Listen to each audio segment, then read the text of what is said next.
Okay, good morning, friends. This lecture, we'll just have a short recapitulation of what we did last class. Last class, we were talking about labor laws.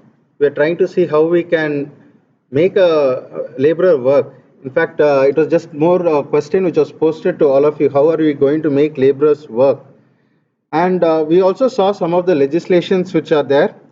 This is the link which was given. Please go through this. This gives a summary of all the important labor acts along with the write-up. So, for example, the Workmen's Compensation Act or Wages Act, it is there. Little bit of the Maternity Act, it is there. In fact, whatever you feel should be there is covered in this booklet. It's also it's very informative. So today we are going to have the lecture on industrial psychology and also a little bit on safety in construction. This will be the theme of our lecture today. Industrial psychology is the relationship between the organizational setup and the employees. So the employees make up the organization. In fact, if you look at any big company, the managing director or somebody who's a very important member in that will still be on the payroll of the company. But what would it would be that around 40 percentage of the entire labor force wages would be paid to one person. So of late, some of the things, some of the companies which were focused like that was the Sun Network. So you can have a look at that. You can just Google it up and find out what is the wage of or what is the salary given to the top person in any corporate. Besides salary, they'll also be given lot of shares, and when you have shares, whatever the profit automatically also comes to you. So the organization is a very big thing. It starts right from the boss down to the peon or clerk or the daily wage laborer who is hired. So when we start, let us have a definition of what industrial organizational psychology is. So it's nothing but a study of how the environment in which you make your person work makes him work or stops him from working. So this is a cartoon which I got. So the people are trying to close all the doors so that a person doesn't go out. So is this what we are going to have in our industry? So what is this industry organizational psychology? We are going to try to keep the people in the organization, we are going to try to keep them happy. So these people who are psychologists in this industrial organizational field of knowledge, they apply known principles of psychology to ensure that the person is happy. So it will be a scientific thing. They'll have all sorts of charts and stuff like that to show or prove that there is an improvement or there is a fall in the employee's satisfaction level. So if you look at some of the project management institutions journals, you will find that they'll have this sort of a report being published, like what can be done to make people happier. Okay, so in fact, our vice president of VIT, he is also doing a study. He is doing a study of how to motivate engineering college faculty members. So, what is the driving force that makes the faculty members happy? So this is another example of how this industrial organizational psychology comes into picture. So they are basically psychologists for the industry. They are psychologists for the industry.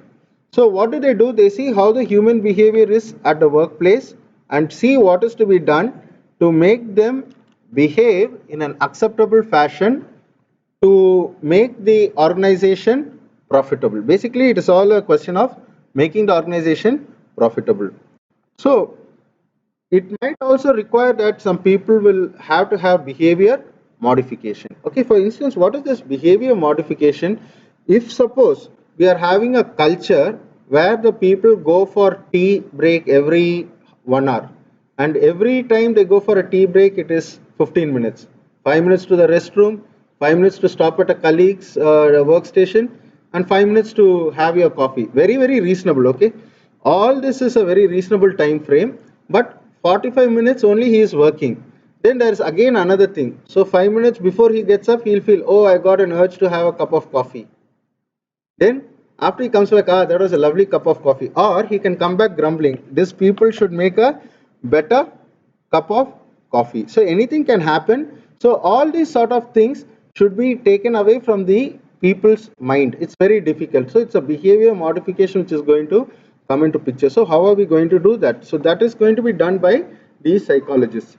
And they'll also see how to increase productivity. So what is productivity? In case you are going to work in a construction site, how can you make the existing 10-meter cube of concrete being the outturn of 1% to say 12 or 15? What can be done? So this is another cartoon which demonstrates the workplace. So just have a look at it and see what can be learned from for yourself. So here the industrial psychologists, they are also called as the HR team. Okay, they are also called as the HR team. They'll have to ensure that they advertise the job correctly.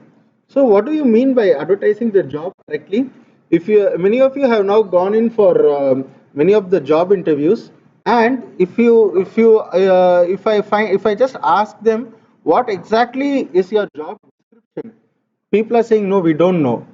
It's okay the stage of a starter, but will it be all right if suppose you're looking at a person who's having 5 years experience or stuff like that? So you'll have to advertise the job correctly. For instance, when VAT calls for a job, faculty member for people to fill up the faculty positions, they say very clearly, we need people with 5 years experience. Okay, then the 5 years experience should be relevant.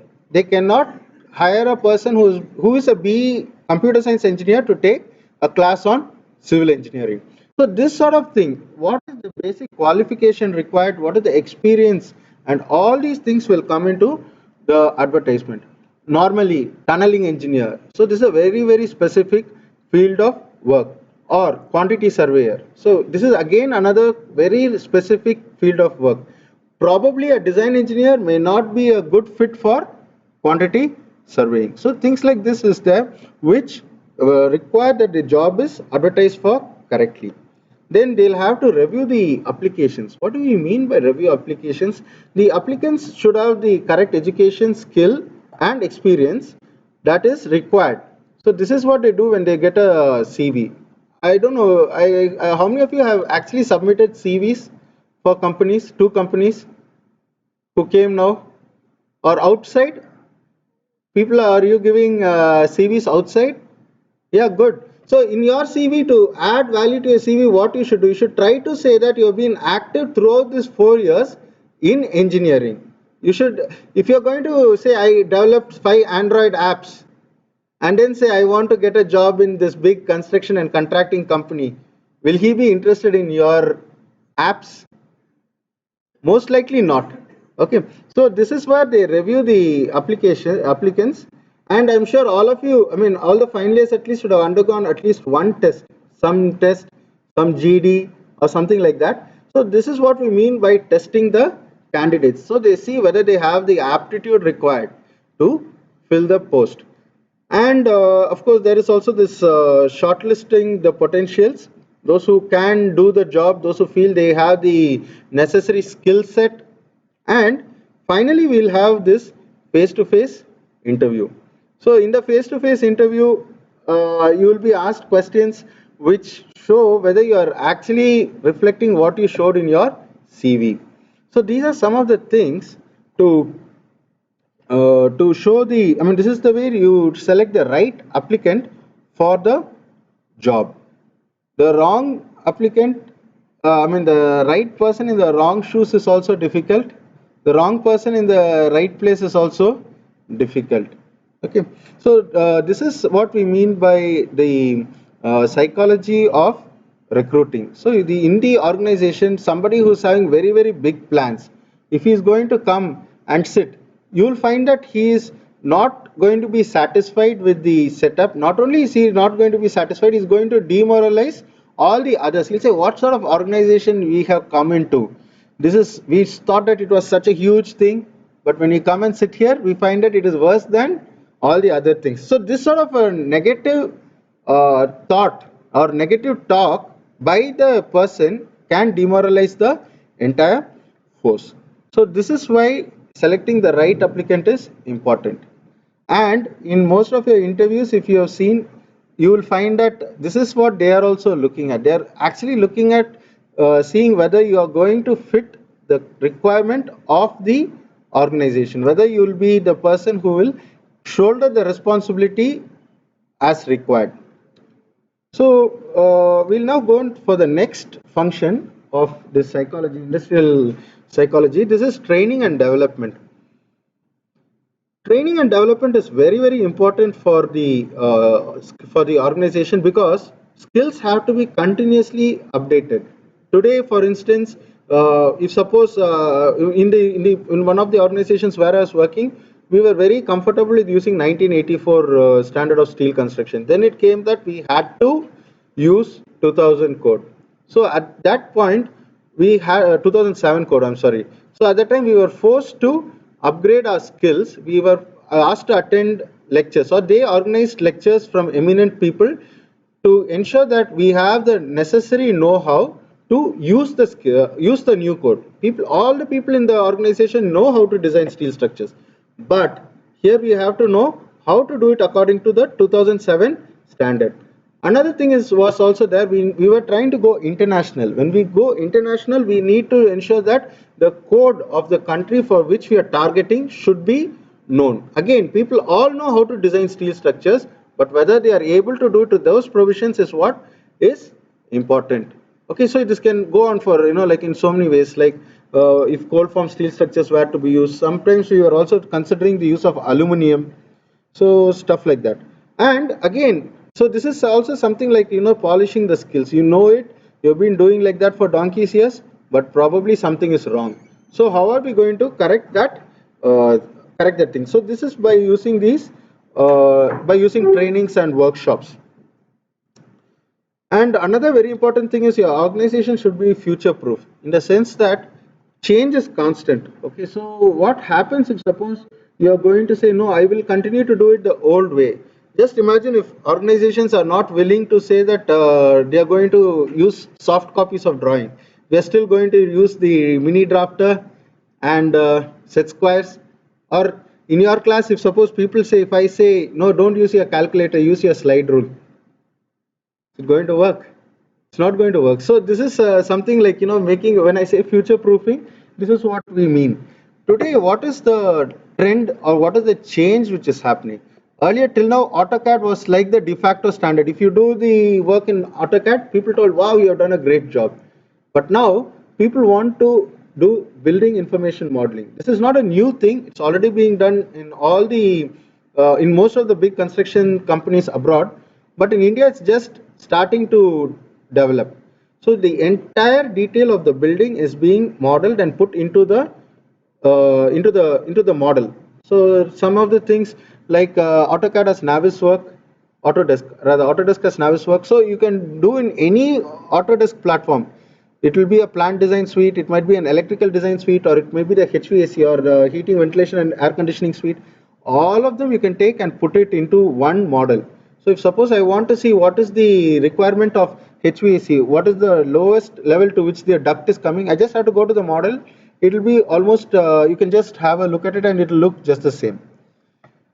And in any case, if suppose you are interested in looking at a Naviswork model, you please come to my chamber. I'll be very happy to show you some of the models which we have.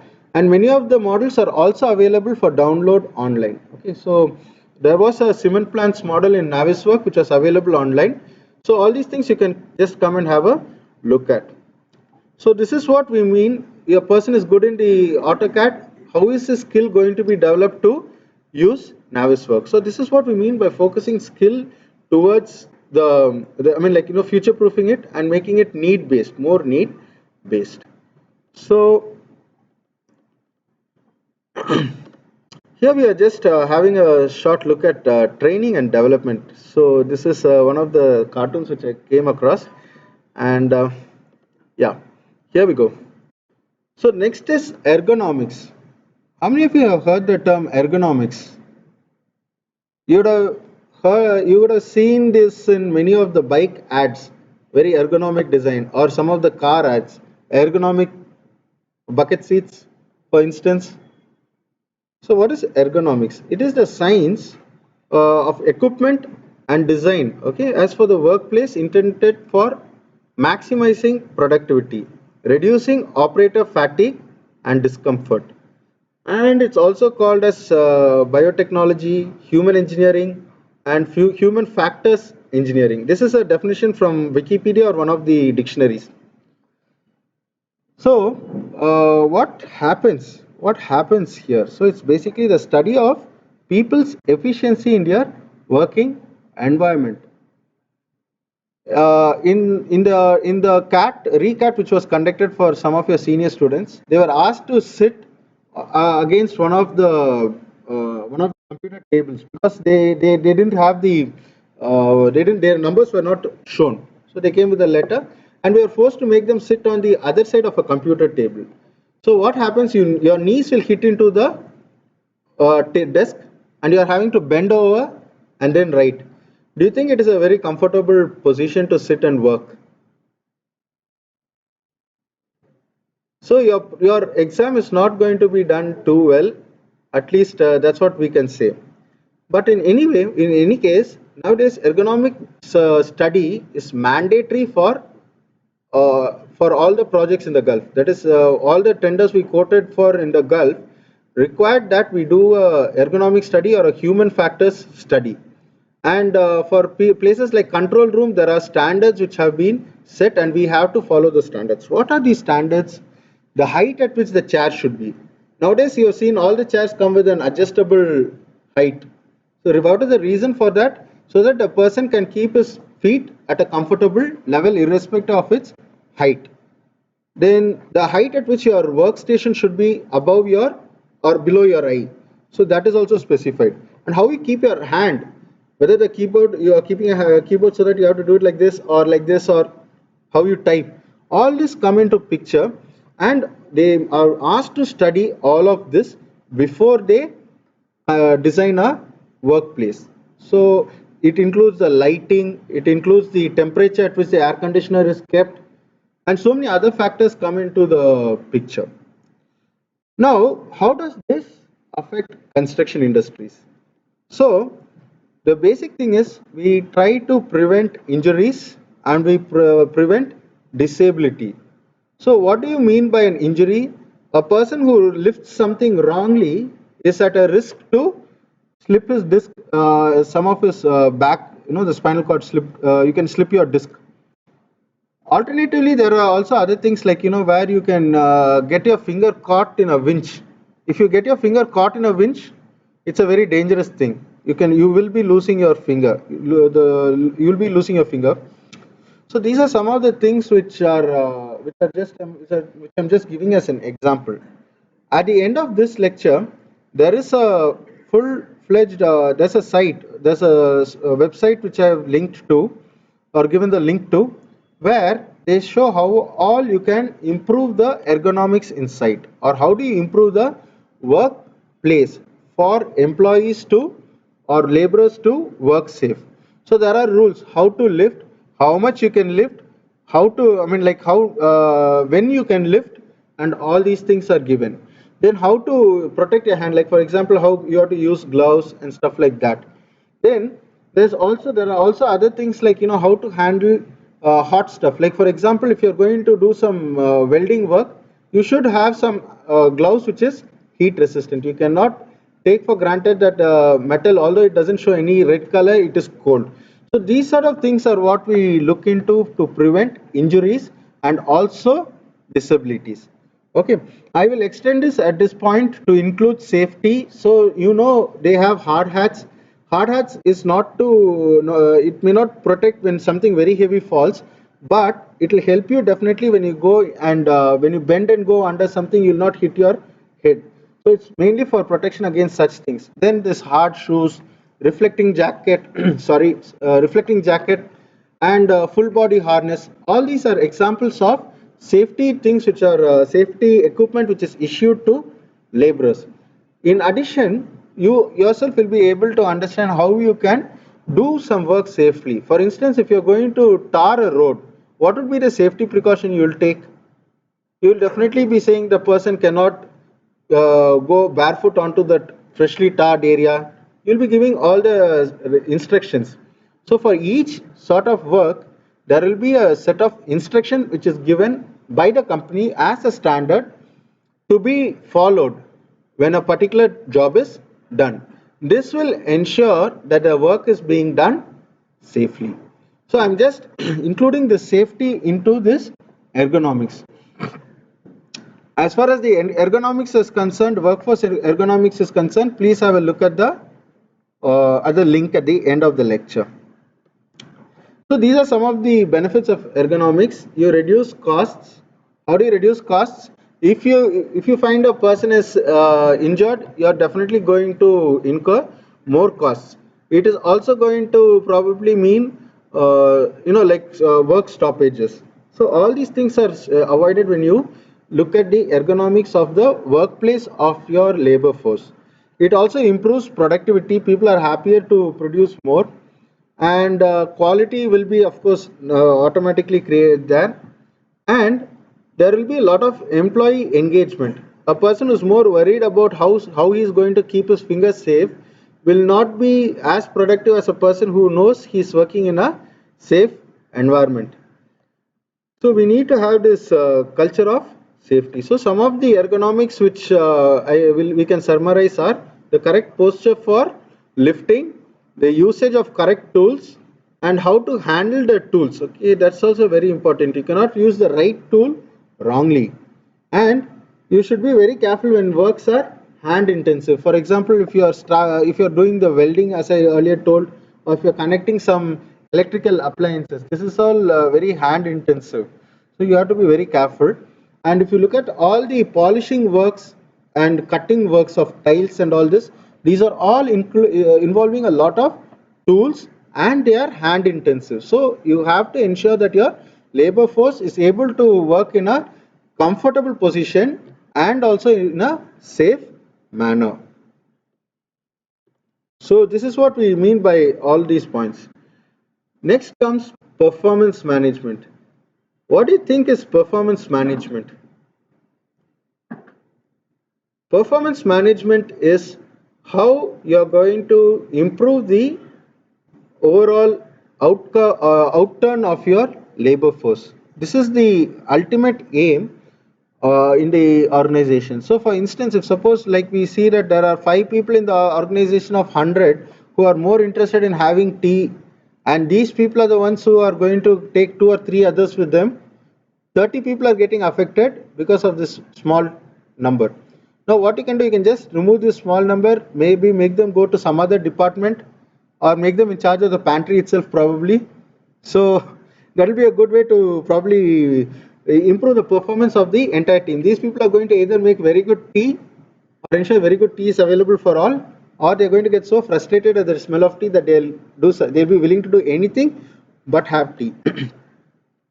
So performance management essentially sees if people are doing their job well. People have to do their job, they have to do it well. So this performance management system will have a look at this as a parameter. Then it also has to motivate people to step up. The performance, when you talk to a person, you should ensure that you are saying that if your company is not going to be as competitive as any other, you are going to lose your job. So people have to have that feeling that they have to upgrade their skills so that they are going to be relevant in the industry. The thing is, it's not a matter of being a very good workman in your organization. It should be so good that you should be able to go out also and still perform well. So people should want you, including your company. So how you can do that? You can say if your performance is stepped up, then you can really, or what makes a person work better? Something like motivating them to learn something new, learn a way to do things differently, and they should also have the attitude, okay, the attitude to learn to do something differently, do something new. So then there is also another thing, you should ensure that people who are motivated are getting the right reward. Now, one of the major constraints in all of this is, if suppose you are having a manager who is very good but who is afraid to open his or her mouth. So what happens is they will usually send somebody who is very good at presentations to the stage. So that person will go and will be the one who is visible for the entire organization. The entire organization will be only seeing that from this team, this person is the one who is giving the information. So probably this is the person who gets the work done. It might not be the case, but the visibility governs your what shall I say, your performance incentive. So this is one of the things which is a little difficult in this performance management. People should be able to advertise themselves. People should be able to say they are better than themselves, and they may not be better than the others, but still because they're able to prove on paper that they are better, unfortunately their performance will be rated as very high. So this is one of the challenges which I feel is there for the entire this sort of a performance management system. So how do we mean, what do we mean by this performance management? People will be asked to say, nowadays this is the norm in all the places where I work, they'll give a form and say, okay boss, you tell me what you did in the past 1 year or in the past 6 months. They'll also give a cap, use only 250 words or use only 3000 characters. In 3000 characters you will have to say you have done so much work and try to justify. So this will be going through various levels. So your boss will be asked, did he do this work? And then your boss will say, yes, he did all this work. Or the boss may say, no, he didn't do any work. And then there will be a place where the boss can write his comments. Then there will be a neutral person who will have a look at both of them, and then he'll put them on a scale. So this is how most of the performance management systems work. So I was telling that this doesn't work very well. The reason it doesn't work very well is there may be a person who doesn't know how to write good English, who may not be able to put all the works they have done in 300 words or in 3000 characters, and they may have always fight to the boss. So all such people will be pushed down. Okay, so this is one of the biggest challenges. So this is why I'm saying that this is a challenge in monitoring performance. Such a person will become automatically demotivated. So if you are in an organization, you can try to think of ways you can boost up this motivation. Then of course there is team dynamics. What does team dynamics mean? When you form a team, no two people will think alike, but it will be the challenge to ensure that all of them are focused towards the goal. Okay, so one of the things, if you see, is you'll remember that there is this statement, telco is teamwork. How many of you have heard it? It was one of the advertisements of Tata Steel. Telco is teamwork. So team should have trust among its members. It should give a feeling of belonging. How many of you will go and sit in, say for instance, among the mechanical engineers or some persons whom you don't know at all? How many of you would like to do that? Normally people don't. Normally people don't. They don't like to go and sit in a place where they don't feel welcome, where they don't want to be. So your team should be such that it's a place where you want to be. So this industrial organizational psychology should psychologists rather should ensure that the teams get to have a feeling of togetherness. So how is this being done in the corporate? We are asked to go and go to some resort. It will be totally unwinding ourselves, and then we'll be asked to do activities. I think one more thing, this teachers fund day, faculty fund day was conducted, no? So that is one way by which VIT tries to make its employees, in particular its faculty, have a bonding time with each other. We have been asked to tie our ties. We've been asked to do all sorts of ridiculous things, and what happens is we learn how to work as a team. So the person who's closing his eyes has to listen to the other person, and the one who's giving the instruction should give correct instruction to the person very nicely. So many things get developed including communication and that feeling of brotherhood. So the other important thing is work-life balance is very important. Okay, so as industrial psychologists, if you are going to run your HR department, please see how your people are going to get work-life balance. I remember one of those advertisements where a man comes very late. The girl is sitting and sitting and sitting in the hotel. I don't know whether it's a wife or girlfriend. In any case, he comes with a small box, and then they say this jewelry is very good for, okay, whatever. So either you work in a company that allows you to buy the diamond, or work in a company which doesn't necessitate such a thing. Now, which of those two do you feel is better, getting a diamond, or is it a thing where you don't need to do that? So this is very important, and if you're team leaders, please ensure that your team members always have time with your probably, if suppose very young means girlfriends, if they are going to have what shall I say, if they get married, ensure that they have some time with their spouses and children also.